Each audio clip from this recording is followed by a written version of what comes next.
It was about a month after our wedding, and we were planning a spontaneous night away in the city, just an hour's drive from our quiet town. It felt like the perfect getaway for newlyweds, a simple adventure to celebrate a life we were only beginning to share. The energy was there between us and around us, full of those silent, shared promises only couples understand. As we pulled into the hotel parking lot and checked in, she slipped out of the car and reached for my hand, her laughter soft and familiar.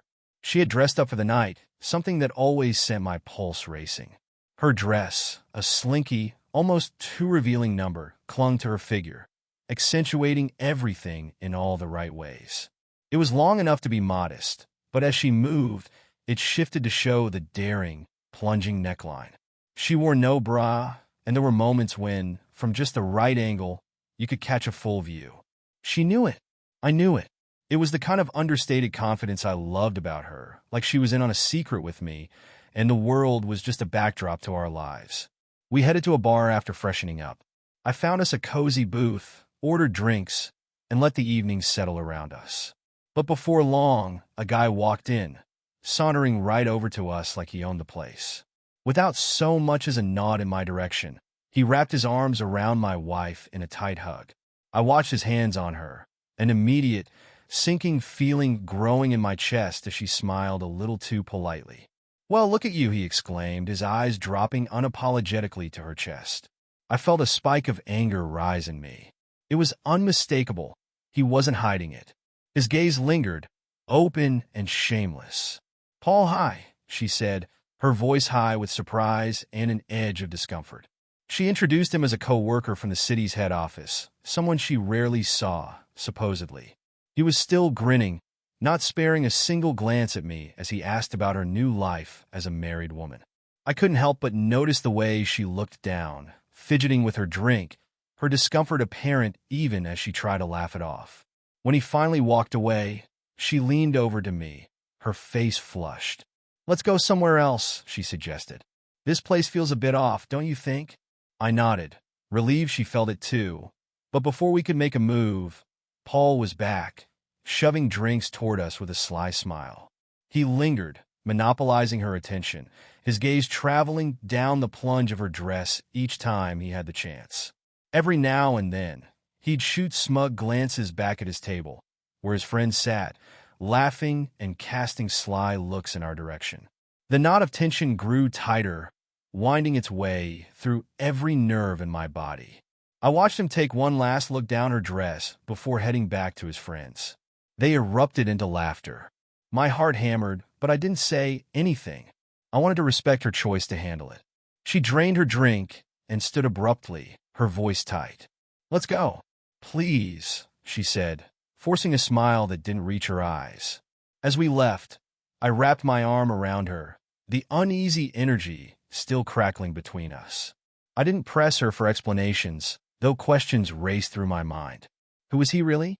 And why did his presence seem to pull something unsettling from her? That night should have been ours, a simple, fun escape, but all I could feel was a quiet dread that I couldn't quite name. Something was beginning, or maybe something had already started long before this. And I had the uneasy feeling that it would be a while before I understood any of it. The rest of the night felt strained, haunted by the encounter with Paul. We moved to a quieter bar, one with low lighting and an intimate atmosphere, the kind of place that might have felt perfect on any other night. But she seemed distant. Even as she tried to smile and laugh, her eyes didn't quite meet mine. The tension between us was palpable, like we were each waiting for the other to bring up what we'd just experienced. I tried to shake it off, ordering another round and cracking a joke to lighten the mood. She laughed a little too quickly, and the awkwardness hung around us like a fog. My mind replayed the scene with Paul, his eyes roaming her body with such blatant lust, her discomfort, her insistence on moving, then the drink he brought back to us.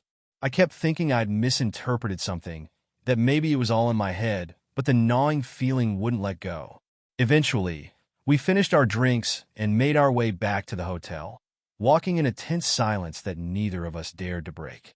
I tried to reach for her hand, but she slipped it away, wrapping her arms around herself instead. When we finally made it to the room, she went straight to the bathroom, closing the door with a soft click, leaving me alone to gather my thoughts. As I lay on the bed, I thought back over the last few weeks. We'd been married for only a month, and though things had seemed fine, I couldn't ignore the little signs I'd brushed off as newlywed adjustments.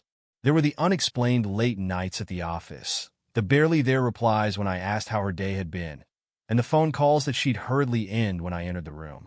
I had told myself it was just work stress, that things would settle down once we found our rhythm. But lying there in that hotel room, replaying every uncomfortable detail of the evening, I realized I couldn't keep pretending. A soft knock on the bathroom door brought me back to reality.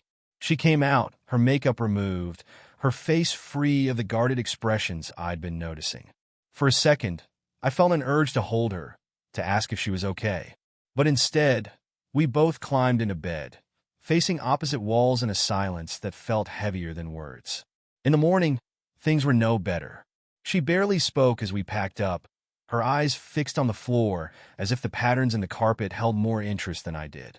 I wanted to ask her outright about Paul, about the strange way she'd acted, but the moment never seemed right. We drove home in near silence, only exchanging a few words about needing to pick up groceries. The tension hung between us, thick and unspoken, and it stayed there for days after we returned. Then came the campaign party. A week later, she invited me to an event for her company, some campaign celebration her boss was throwing. She seemed reluctant about inviting me, like she was fulfilling an obligation. But I wanted to go. I wanted to show her support, and if I was honest, I wanted to get a better look at the world she'd become so involved in, the one that seemed to pull her farther away from me every day. The night of the party, she wore a fitted black dress that hugged her in all the ways that made me notice how beautiful she was, how lucky I was. And maybe I was hoping it would be a chance to recapture what we'd had in those early days before the doubts began. But the moment we arrived, I sensed something was off. The glances, the way people seemed to look at me, at us, with expressions that were hard to read. We walked through the grand lobby, and as she introduced me to her colleagues, I noticed people exchange knowing glances, quick, subtle nods, and then an awkwardness would settle over the conversation. It wasn't long before she excused herself to greet someone across the room, leaving me standing by the bar, feeling like an outsider at my own wife's party. I ordered a drink, trying to shake off the uneasy feeling, when a woman appeared at my side. She was striking, with a smile that seemed a little too knowing, and eyes that sparkled with an energy that was both inviting and disarming. She introduced herself as Tessa, from another department, and we exchanged the usual small talk. But then, her tone shifted. "So, how are you enjoying the campaign party?" she asked, her voice low, conspiratorial. "It's nice," I replied, forcing a smile, though it probably looked more like a grimace. "You all seem to know each other pretty well." "Oh, we do. Maybe a little too well sometimes," she said, taking a sip of her wine, her eyes fixed on me with an intensity that made me uneasy. I laughed, trying to lighten the mood. "I get that impression. So, do you work closely with my wife?" Tessa's smile faded slightly. She leaned in closer, her tone dropping even lower. "Look, I'm not trying to stir the pot or anything, but you might want to keep an eye out. Let's just say your wife isn't exactly known for her loyalty, especially not here." She paused, her gaze searching my face. "And just between us, I think you deserve better than that." Her words struck like a blow. I forced a smile, feeling the blood drain from my face as I tried to act unaffected. But inside, my mind was racing. What did she mean? Was she just trying to cause trouble? Or was there more to it? The night played on, each glance, each whispered exchange only deepening my doubts. As the evening wound down, I watched my wife move through the crowd, laughing, her arm brushing the shoulder of one of her male colleagues in a way that made my jaw clench. She seemed to catch my gaze from across the room, her smile faltering for just a second before she turned back to her conversation. Later, as we headed home, I couldn't help but ask, "So, Tessa seems interesting. You work with her often?" Her hand froze on the seatbelt, and for a split second, her face went blank. Then, quickly, she forced a laugh. "Oh, Tessa? She's just Tessa. I don't work with her much." The tone was casual, too casual, but I didn't press further. "Not yet." As we pulled into the driveway, the night's events circled my thoughts like storm clouds gathering on the horizon, ready to release a downpour that I knew I wasn't prepared for. I sensed that whatever lay behind these hints and glances was bigger than I wanted to admit. And as I lay awake that night, the words from Tessa echoed in my mind, a dark omen I couldn't shake. You deserve better than that. The days after the campaign party were quiet. Too quiet. My wife and I slipped into a strange rhythm, one that felt like dancing around a fault line, both of us pretending it wasn't there. I tried to push Tessa's words out of my mind, but they lingered, shadowing every interaction with my wife. Was I overthinking? Maybe I was just insecure. But then, that night had changed everything. A couple of weeks later, I found myself at home, my wife gone for another late night at work. It was the fourth one that week, and I knew I had two options: keep pretending or dig deeper. I started small. Opening her laptop, I felt guilty, like I was crossing a line, but the need to know was stronger. It was mostly work emails, nothing unusual. But then I noticed her phone, left behind on the kitchen counter. My hands shook as I picked it up, scrolling through the messages. Most were work-related, group chats with friends, and quick notes to her family. But one conversation, with a contact saved only as P, caught my attention. I opened it, my heart pounding. The last message from P was a simple good night sent late the previous night. I could feel my chest tighten as I read it. The messages themselves weren't anything scandalous, but the frequency. There were several exchanges each day, some from early in the morning, others late at night. Flirty emojis, little jokes, it felt familiar, too intimate. As I scrolled back, it became clear that P was Paul, the guy from the bar. The sight of his name hit me like a punch to the gut, and suddenly, I was right back at that bar, watching him ogle my wife. My hand shook as I set the phone down, the anger rising within me, a silent storm ready to break. That night, I confronted her. She walked in a little after midnight, stifling a yawn as she kicked off her shoes. She looked at me, startled to see me sitting in the living room, awake, waiting. "What are you doing up?" she asked, feigning innocence, but her eyes darted to her phone on the table. "We need to talk," I said, my voice steady, though every nerve in my body was buzzing. Her eyes narrowed, lips pressed tight. "It's late. Can it wait till morning?" "It can't," I replied, trying to hold my emotions in check. "I saw your messages with Paul." She froze, a flicker of something in her eyes, but she recovered quickly, crossing her arms defensively. "Paul is just a friend from work. Why are you snooping through my phone?" "A friend who sends you goodnight texts?" I asked, my voice rising despite myself. "Look, I get it if you're close to coworkers, but this feels different. You keep avoiding my questions, disappearing at odd hours. And then that night at the bar." She sighed, shaking her head. "So you've decided that because I'm friends with a guy, I must be cheating?" Her tone was cold, dismissive. "Honestly, you're being paranoid. Paul and I work together on some campaigns, and we're just friends. Why can't you trust me?" "Trust?" I shot back, feeling the frustration bubble over. "I've tried trusting you, but it's hard when every time I try to get close, you shut down, or you're suddenly working late, or you're whispering with coworkers who act like I don't even exist." She opened her mouth to respond, but then hesitated, looking down at her hands. For a second, I saw a flash of vulnerability, but it was gone as quickly as it appeared. She pressed her lips together, shaking her head. "I can't deal with this right now," she muttered. "I'm going to bed." She left me sitting there in the silence, my questions hanging in the air, unanswered. I wanted to shout, to demand she face me, to see the truth in her eyes. But instead, I sat there in the dark, trying to piece together the fragments of what I'd just learned. The next few days were tense. She was distant, barely looking at me, spending more nights at work. I couldn't bring myself to ask her again, the silence growing wider and heavier between us. And then, one evening, an email notification popped up on my phone. It was an invitation to another company party, this time a weekend retreat, apparently a campaign kickoff celebration.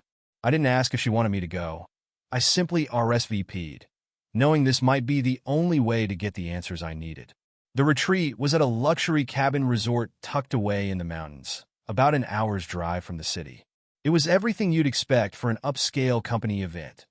Gourmet meals, outdoor activities, evening bonfires. But from the start, it was clear this wasn't just any work event. There was a looseness, a certain disregard for professionalism, as if the whole team had left their everyday lives behind, leaving only a carefree, almost hedonistic spirit in its place. My wife was friendly, but kept her distance, staying close to Paul and a small group of other coworkers. She introduced me to a few people, but I felt like an outsider, like I was trespassing in her world. It was frustrating, and I found myself nursing a drink by the fire pit as the night wore on, the tension between us throbbing with every laugh, every inside joke I wasn't a part of. And then, once again, Tessa appeared.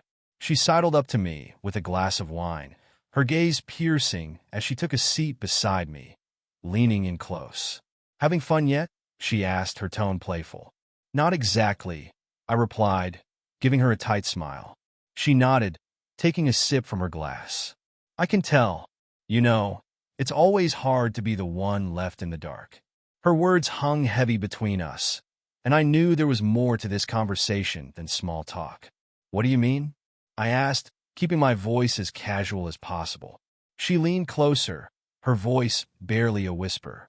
"Look, I'm not trying to start drama, but people talk. And you seem like a nice guy, a guy who deserves to know if something's off. Let's just say, your wife has a reputation here." My throat tightened. "What kind of reputation?" Tessa hesitated, glancing around to make sure we were alone. "Let's just say Paul isn't the only one. She's been close with a few people here. Very close. And her boss? They're practically inseparable at these retreats." My stomach lurched. I wanted to brush off her words, tell myself she was lying, but the way she looked at me, her expression a mixture of pity and anger, it felt all too real. And suddenly, everything fell into place. The late nights, the secrecy, the guarded looks from her coworkers. I'd been so focused on Paul, I hadn't even considered that there might be more. I don't know what to say," I stammered, my mind reeling. She placed a hand on my shoulder, her gaze softening. "Look, I'm sorry. You deserve the truth. And if she's not going to give it to you, maybe it's time you found it yourself." As Tessa walked away, leaving me alone by the fire, her words echoed in my mind. This was the validation of my worst suspicions. My wife, my partner, the woman I thought I knew was someone else entirely. The final pieces of the puzzle were falling into place, and all I could feel was the heavy weight of betrayal. This wasn't paranoia. It wasn't overthinking. It was real. And now, I had a choice to make. The morning after Tessa's revelation, I woke with a knot in my stomach and a single thought pounding in my head. I needed the truth. Watching my wife laugh and joke with her coworkers like nothing was wrong only intensified my anger. I couldn't keep pretending, couldn't keep ignoring the signs that were now impossible to miss. And if she wouldn't be honest with me, then I'd find out myself. After breakfast, a group of us went for a hike, something I might have enjoyed if not for the tension simmering just beneath the surface.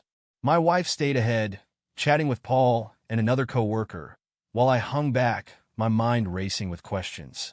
And then, as if the universe were throwing me a lifeline, I noticed her phone sticking out of her bag.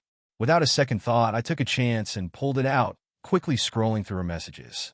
Most were typical work chat, until I reached a thread marked B.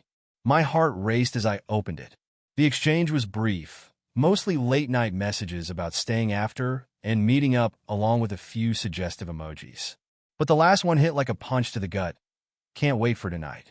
I'll make an excuse for him to stay in the other cabin." I nearly stumbled, the words blurring before me. It wasn't Paul. This was someone else, her boss. The realization hit me hard. This wasn't just an affair. It was something deeper, a betrayal that extended beyond the boundaries of trust, ripping apart everything we'd built.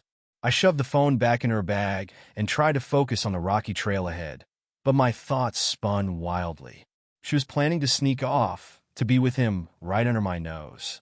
Every step was torture, each one a reminder that the woman just a few feet ahead was already gone, that our marriage, our promises, were a sham. The hike ended, and everyone headed back to their rooms to freshen up for the evening festivities. I felt hollow, moving through the motions as if in a daze. When my wife announced she'd be heading out to help set up for the evening, I felt a pang of bitterness. I knew where she was really going, and I wasn't about to sit back and let it happen. That evening, the company had set up a grand bonfire and barbecue by the lake. Fairy lights were strung between trees, casting a warm glow over the gathering. I found a spot by the edge, nursing a drink as I scanned the crowd, looking for him. The laughter, the music, everything around me felt surreal, distant. My eyes locked on her across the fire pit, chatting animatedly with her boss, their smiles too intimate, too familiar. Tessa found me by the bar, her presence grounding in the storm of emotions raging inside me. "Are you all right?" she asked quietly, her eyes searching mine. "No," I replied, my voice barely audible. "I know now. It's not just Paul. She's with her boss too, and she's meeting him tonight." Her face softened with a mix of sympathy and anger. "I'm so sorry," she whispered, placing a comforting hand on my arm. "But look, you don't have to just accept this. You deserve better than that." Maybe it was the drink, or maybe it was the days of pent-up frustration, but in that moment a surge of adrenaline flooded through me. I wanted to take something back, some part of myself that had been stripped away by her lies. I met Tessa's gaze, seeing something in her eyes, an understanding, an invitation. I wanted to feel desired, wanted to remind myself that I wasn't just some outsider, that I was someone worthy of respect, of honesty. I can't sit here and watch this anymore," I murmured, my voice breaking. "Then don't," she replied, her tone resolute. And before I knew it, we were walking away from the gathering, away from the crowd and the lies, into the quiet shadowed paths leading back to the cabins. There was a quiet urgency between us, an unspoken understanding that this was both a release and a rebellion against the hurt we shared. The cabin door closed behind us, and for a moment, I hesitated, caught between loyalty and betrayal. But her hand reached out, grounding me, giving me permission to feel something other than heartbreak. I felt the anger and desire twist together in a way I'd never experienced, a tension that was equal parts lust and fury. Her touch was soft but demanding, guiding me to let go, to forget, even just for a little while. For those moments, I let myself fall into the sensation, the warmth, the escape that Tessa offered. Her lips were firm against mine, her hands tracing lines that reminded me I was alive, that I was here, and that I didn't deserve to be used, to be treated like I didn't matter. We were both lost, both broken in our own ways, finding solace in each other's arms under the muted light of the bedside lamp. When it was over, we lay side by side in silence, our breaths steadying, the reality of what had just happened settling in around us. She reached over, lacing her fingers with mine. "You didn't deserve any of this," she whispered, her tone full of sympathy. I nodded, swallowing the lump in my throat. "Neither did you," I replied, glancing over at her, feeling a strange sense of calm.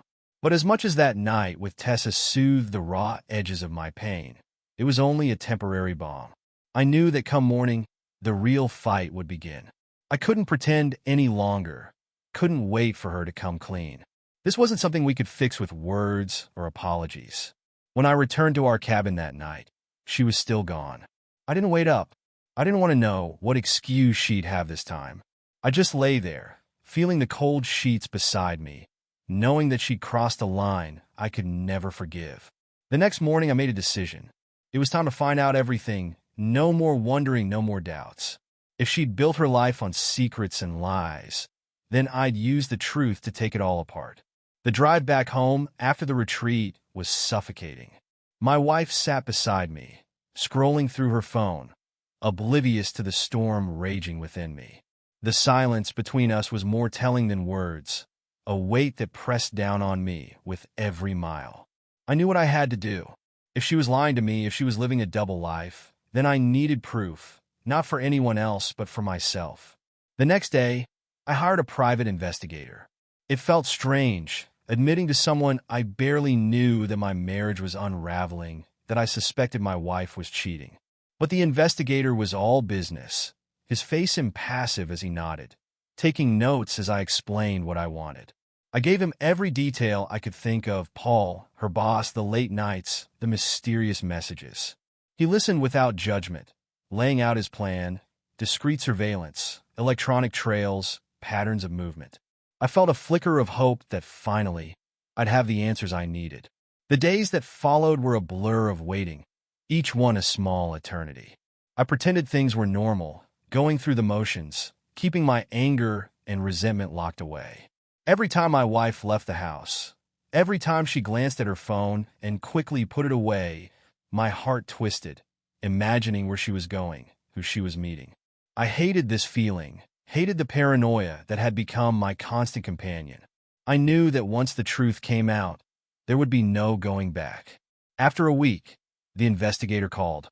"I've found something," he said, his voice cautious, professional. "I think you should see this for yourself." We met in a small, dimly lit office on the edge of town. He handed me a folder, thick with photos, documents, and messages, a record of her life that I hadn't been a part of. The first photo was a blurry shot of her leaving her office with her boss, their bodies close, his hand resting on her lower back in a way that was far too familiar. Another showed them at a bar, her head tilted back in laughter, her hand on his arm. I could barely bring myself to look at the rest. The investigator handed me a stack of printed messages next, each one a knife twisting deeper. There were texts between her and her boss, arrangements for meetings at his place, plans to leave early so they could stay late. I read one after another, each line filled with the kind of intimacy and familiarity that should have been between us, and only us. And then he showed me the last piece: records of bank transfers.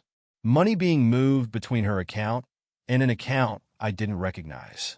The investigator looked at me, his voice a little gentler than before. "I looked into this account. It's a private one, under her name, but it's tied to her boss's company. They're both listed on it." The pieces clicked together in my mind. This wasn't just an affair. She was involved in something bigger, something darker. I felt a chill run down my spine as the investigator continued. "I did some digging into the company. There are rumors, nothing confirmed yet, but enough whispers, that they're involved in some illegal logistics work. Drugs, maybe weapons. It's still under investigation by some higher-ups, but if she's tied up in it, there could be serious consequences." I could barely breathe, my world spinning as the truth settled over me. Not only was she betraying me with other men, but she was entangled in something criminal, something dangerous. I felt a surge of anger, hot and consuming, knowing that her secrets had put our entire life in jeopardy.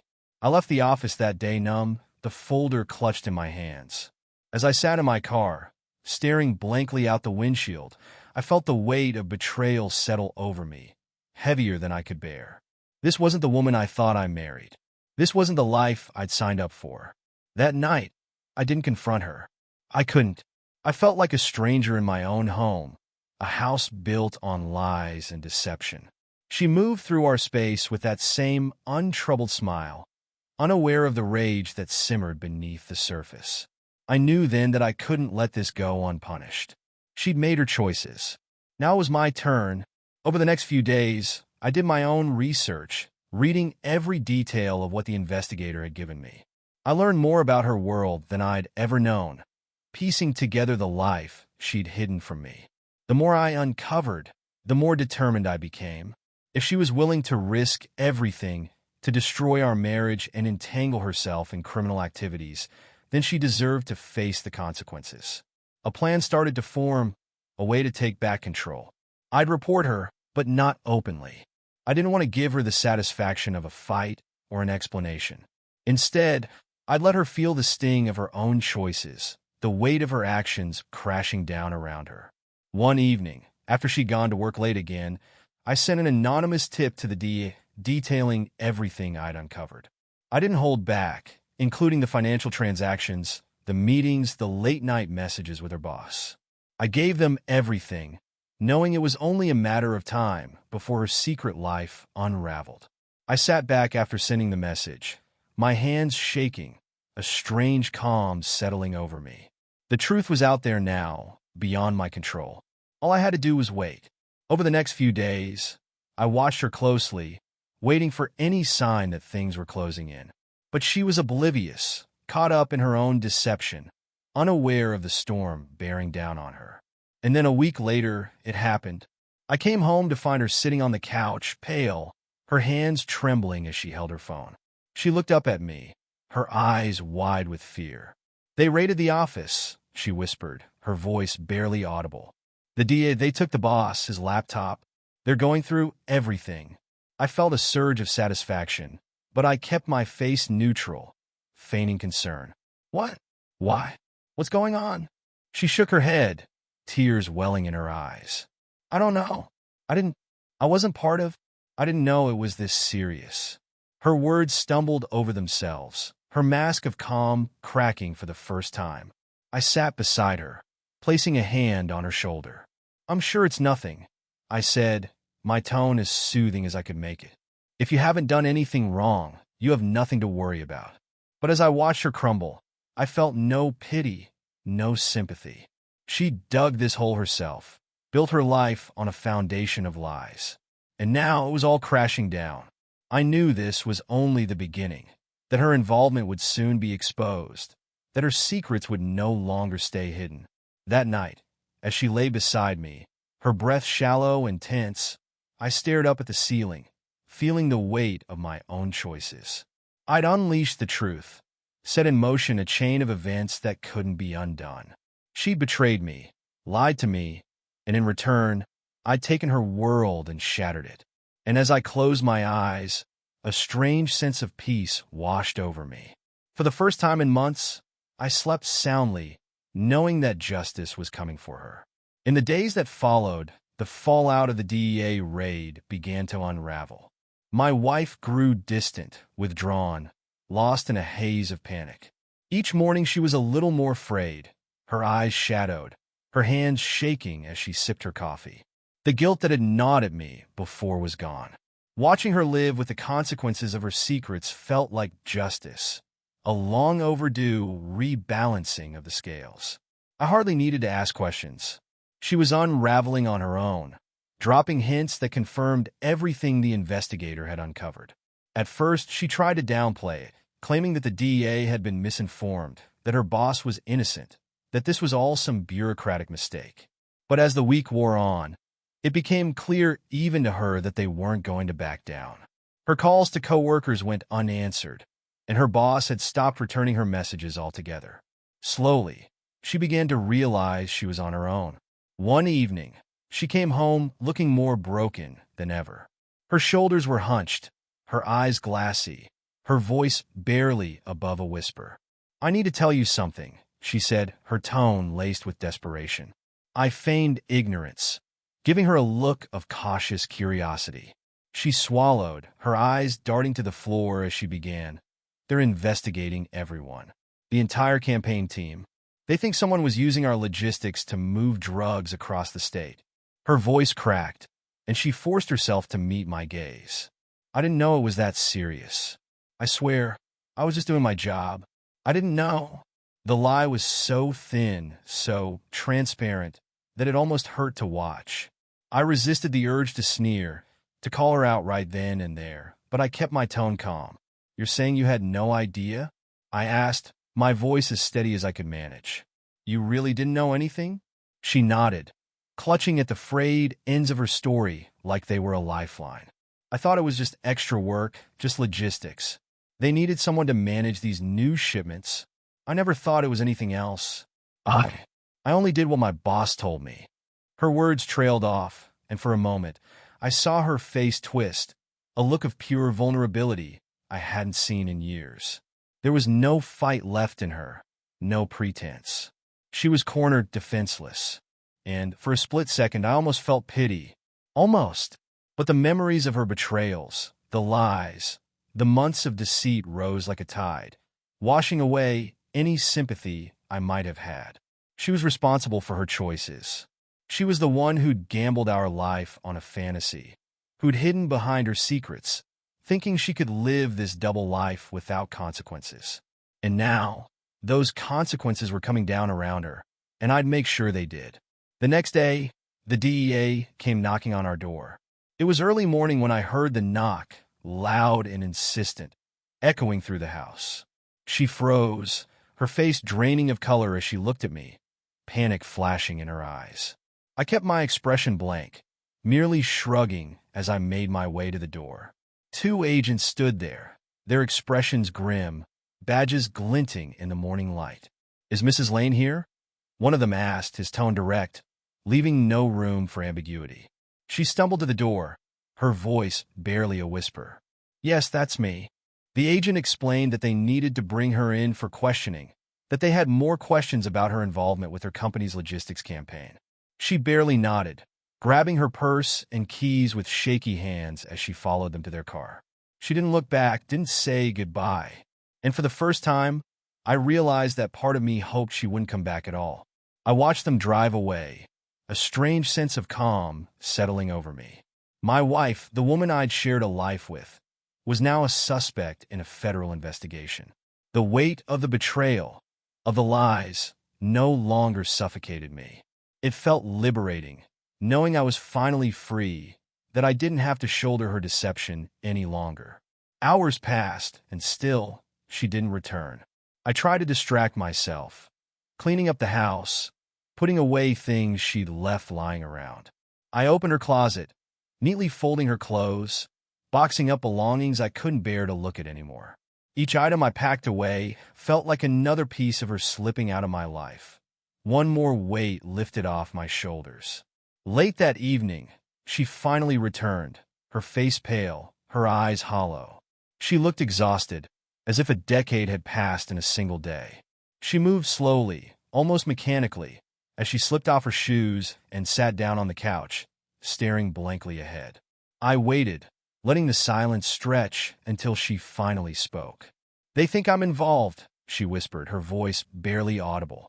"They think I was helping him move drugs. I didn't say anything to them. I couldn't. But they're going to look through everything. They're not going to stop until they find someone to blame." Her words filled me with a strange satisfaction.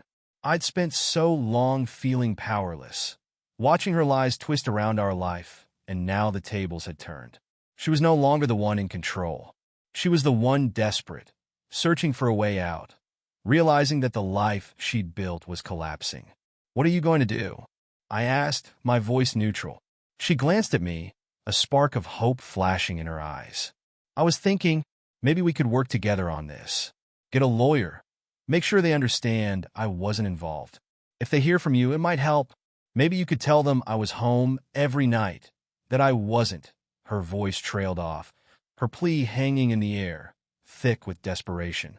It was almost laughable, her asking for my help, as if we were still a team, but I held back the bitterness, schooling my expression into something resembling sympathy. I nodded slowly, giving her a faint smile. "Of course," I said. "I'll help however I can." She exhaled, relief washing over her face as she reached out, taking my hand in hers. But I felt nothing, just a hollow sense of detachment, knowing that my promises meant nothing. I'd do what I could, but not to protect her, not to save her. I'd do it to make sure she faced the consequences she deserved. As she held my hand, clinging to it like a lifeline, I sat there, letting her believe that I was still on her side. And in that moment, I realized something. I didn't hate her anymore. I didn't feel anger or bitterness. All I felt was a strange, hollow pity, a sense of detachment that came with knowing this chapter of my life was over. She'd made her choices, built her lies, and now they'd caught up to her. And as I sat there, watching the fear flicker in her eyes, I knew that this was only the beginning of her downfall. The life she'd tried to keep hidden was crumbling, and there was nothing she could do to stop it. And as for me, I was free. The days following her interrogation by the DEA were tense and silent. My wife moved through the house like a ghost, barely speaking, her once confident steps now hesitant, as though she feared the floor might crumble beneath her. I felt an eerie calm as I watched her unravel, each new revelation tightening the noose of her own making. Despite her pleas for help, she barely spoke to me, keeping her distance as if afraid I might shatter the fragile wall she'd built to protect herself. It was a painful reminder of what we'd become, strangers who once shared everything, now barely connected by anything at all.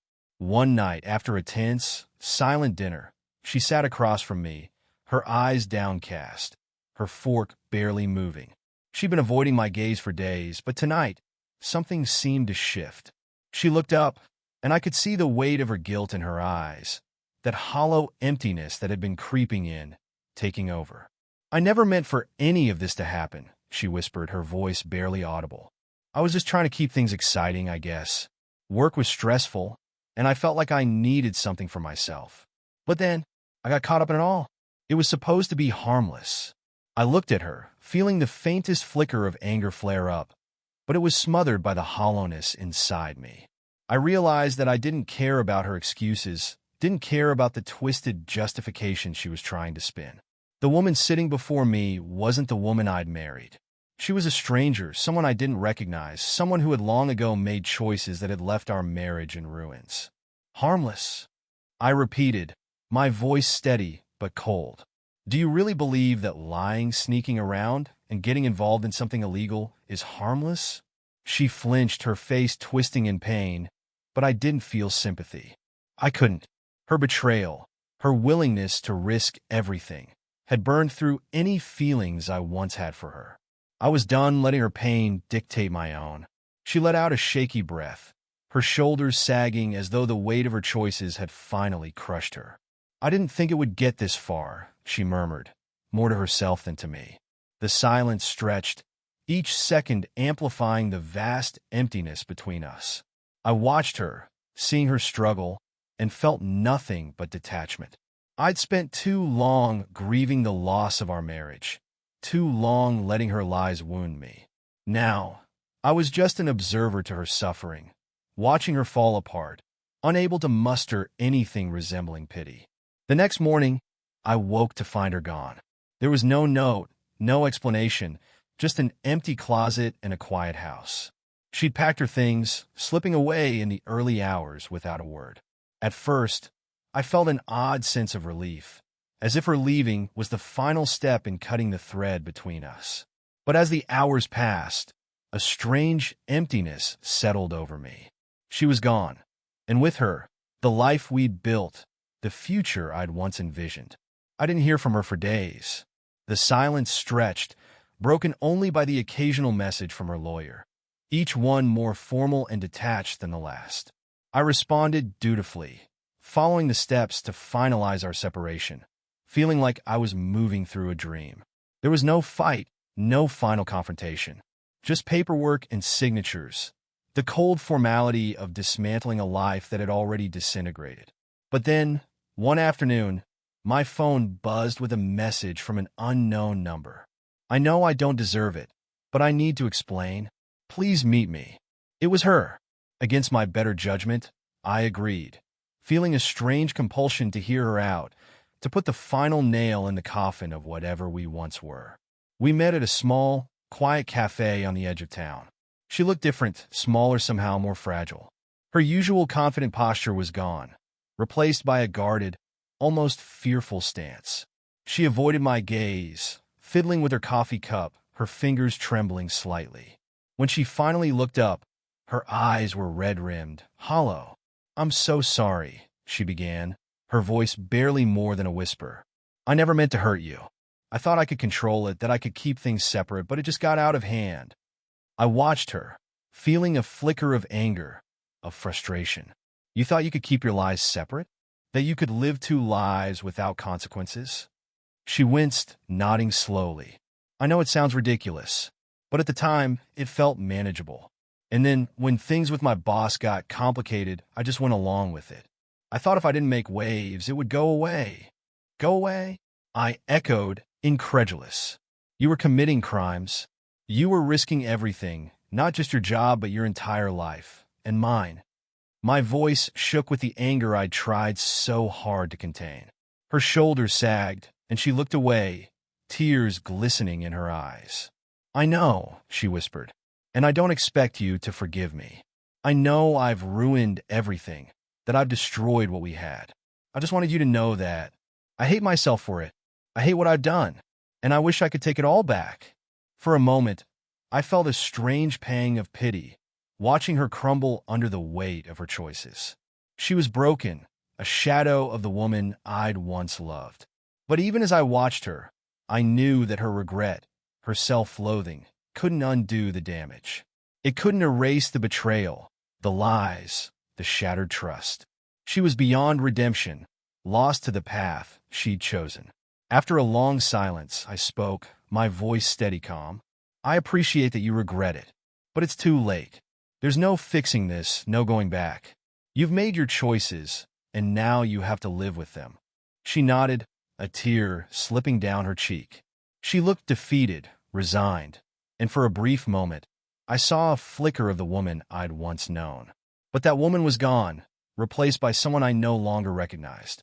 Without another word, I stood up and left, leaving her alone in the cafe. It was the last time I saw her, the last memory I'd ever have of her.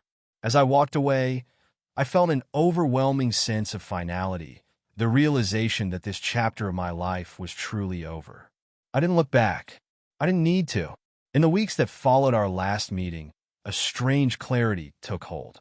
My life was no longer dictated by her choices or by the weight of her betrayal. For the first time in months, I felt a strange freedom, as though I'd been released from a prison I hadn't even realized I was in. Each morning, I woke to a quiet house, my mind clear, no longer clouded by doubt or suspicion. The routine I'd once dreaded, drinking my coffee alone, driving to work, returning to an empty home, felt oddly empowering. My life was mine again, untouched by the lies she'd spun.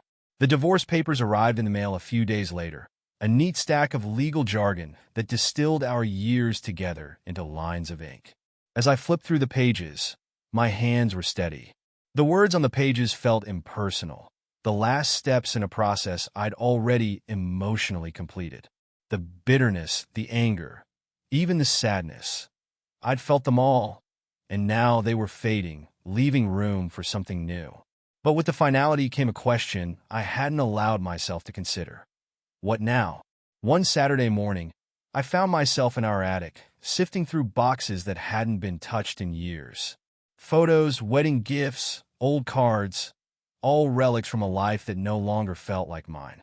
I packed them up, moving swiftly, tossing the things that held no meaning, boxing up memories I wasn't yet ready to face but knew I didn't want lying around. Each item felt like a small release, a step toward shedding the weight of a life built on illusions. Then I came across an old leather-bound notebook, one I'd barely remembered. It was a journal from years ago, filled with entries from a time when life felt simple, full of hope. As I skimmed the pages, memories of who I was before her came flooding back. Ambitions, dreams, plans I'd abandoned in the wake of our relationship. My past self had been someone I admired, someone with a vision, a purpose. I'd buried that part of me, but now, reading those old pages, I felt a faint spark reignite. There was a life waiting for me, a life outside the ruins of our marriage. That evening, I sat down with my laptop and began making a list, a bucket list in a way, of everything I'd put off, everything I wanted to reclaim. Travel, learning a new language, getting in shape, reconnecting with old friends. The list grew, each item a small reminder that life could be more than survival. It could be fulfilling, exciting. In the days that followed, I threw myself into rebuilding. I started going to the gym, feeling strength return to my body in a way I hadn't felt in years. I reached out to old friends, surprised by how warmly they welcomed me back. I even signed up for photography class, something I'd always wanted to try, but never found the time for. Each step felt like reclaiming a piece of myself, a journey back to a person I'd forgotten but was eager to meet again. One evening, after a long day at work, I sat at my kitchen table, feeling the quietness of the house around me. But this time, the silence wasn't heavy or foreboding. It was peaceful, a reminder that I was no longer shackled by her secrets, by the weight of mistrust. I was free to start fresh, to build a life that was mine alone. As I sipped my drink, my phone buzzed with a message from Tessa. "Hey, just checking in. Hope you're doing all right." A small smile played on my lips as I typed back a response. Tessa had been a friend during the worst of it, a presence who understood the pain I was going through without judgment. She'd been there through the darkest moments, her own sense of betrayal mirroring mine, and somehow that had built a bond between us, fragile but real. Our conversations became a steady part of my days, little exchanges that felt easy, unburdened by the complications of the past. One weekend, we decided to meet for coffee. I hadn't seen her since that night at the retreat, and I found myself both eager and nervous. When I arrived at the cafe, she was already there, her eyes bright as she greeted me with a warm smile. We slipped into easy conversation, talking about life, work, our plans for the future. There was no mention of my ex-wife, no rehashing of old wounds. It was refreshing, like stepping into a world untouched by the pain that had shadowed my life for so long. At one point, Tessa leaned back, studying me thoughtfully. "You look lighter," she said, a small smile tugging at her lips. "Happier, even." I laughed, a genuine, unguarded sound. "I think I am. It's strange. I thought I'd be lost without her, but instead, I feel free." She nodded, her expression warm. Sometimes, losing what we thought we needed gives us back something we didn't realize we'd lost. "I'm glad you found that." Our conversation meandered, drifting into laughter and stories about our pasts, dreams we both still held on to. There was a comfort between us, a shared understanding that didn't need words. And for the first time, I felt a spark of something new, something tentative, fragile, but real. It was a feeling I hadn't expected, a sense of possibility I thought was lost forever. As we parted ways, Tessa smiled, giving me a light touch on the arm. "Take care of yourself, and keep going after what you want. You deserve it." I watched her go, her words lingering in my mind. It was a reminder, a gentle nudge to keep moving forward, to keep building a life that was mine, untainted by the past. That night, I lay in bed, thinking about the future, about the plans I'd made, the new direction I was carving out for myself. The pain, the betrayal, it was still there, but it no longer defined me. I was more than the heartache, more than the scars left behind. I was free to create a life filled with meaning, purpose, and perhaps a chance at something new. And as I drifted off to sleep, for the first time in a long time, I felt at peace. Weeks turned into months, and life began to settle into a rhythm, one that felt wholly my own. Each day was a small victory, a step further from the darkness that had once consumed me. My time with Tessa had deepened into something easy, something steady, though I hadn't dared to label it. We continued meeting for coffee, dinner, or hikes, each encounter bringing a sense of comfort and belonging I hadn't felt in years. She became a friend, a confidant, and, slowly, naturally, a bright spot I looked forward to. One weekend, Tessa invited me to a gallery downtown. She knew about my budding interest in photography, and this exhibit featured a photographer who documented life's small, unnoticed moments, scenes that, at first glance, might seem ordinary, but upon closer inspection told powerful stories. It was the kind of art that captured more than what met the eye, showing beauty in the mundane, the overlooked. I felt something resonate as we walked from one image to the next, as if each photograph were a reminder that even after hardship, there was life, beauty, and new beginnings.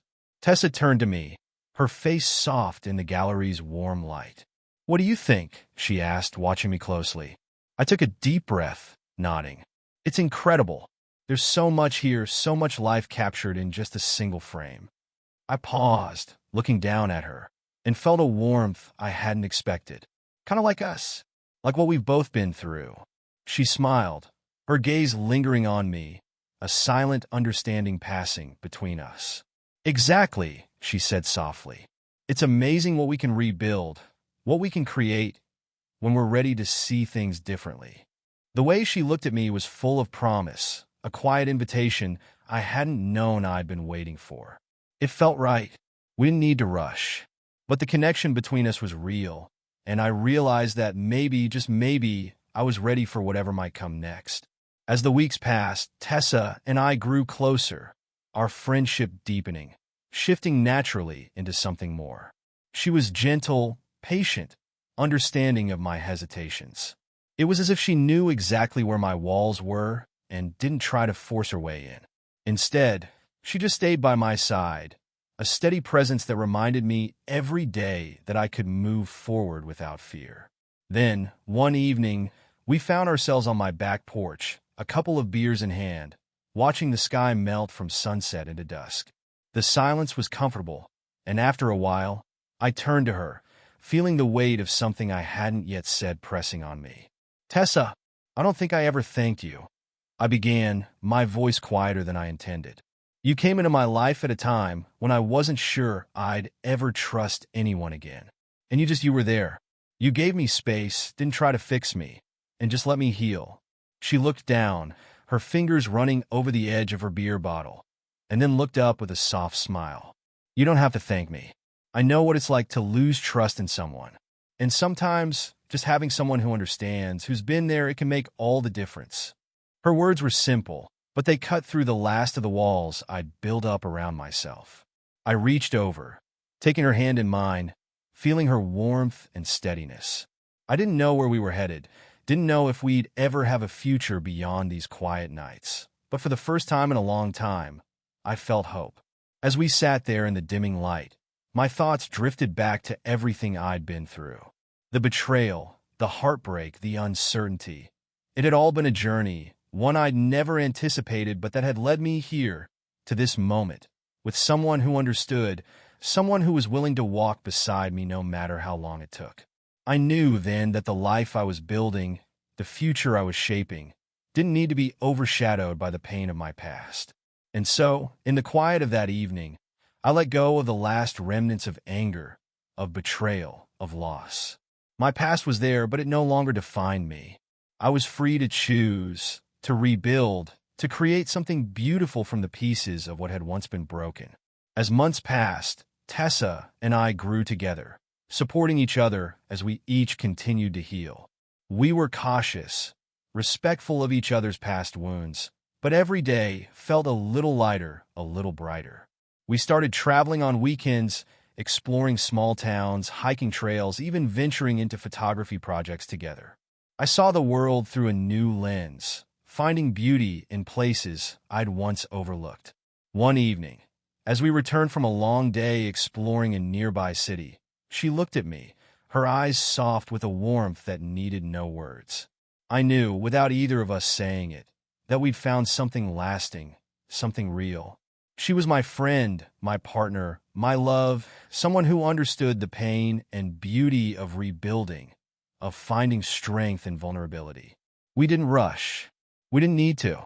Each day was a choice to be there, to stay, to support, and cherish the life we were creating together. And so, the darkness faded, replaced by the light of a new beginning, a life built on honesty, respect, and love. The betrayal, the heartbreak, it was all part of my story, but it was only one chapter in the life I was now living. In Tessa's arms, I found a second chance, and in myself, I found the strength to trust again, to build something real. The journey had been long and painful, but as I looked into the future, I saw something beautiful, a life of my own, one that was free, authentic, and filled with love. Thank you for joining us for this touching journey of love, betrayal, and redemption. We hope it resonated with you, even brought a little inspiration. If you enjoyed the video, please give it a thumbs up, subscribe to our channel, and hit the notification bell so you won't miss any of our upcoming stories. We'd love to hear your thoughts and reactions in the comments. Feel free to share your own experiences or let us know what kinds of stories you'd like to see next. Thanks again for your support. Until then, take care and stay tuned for more great content.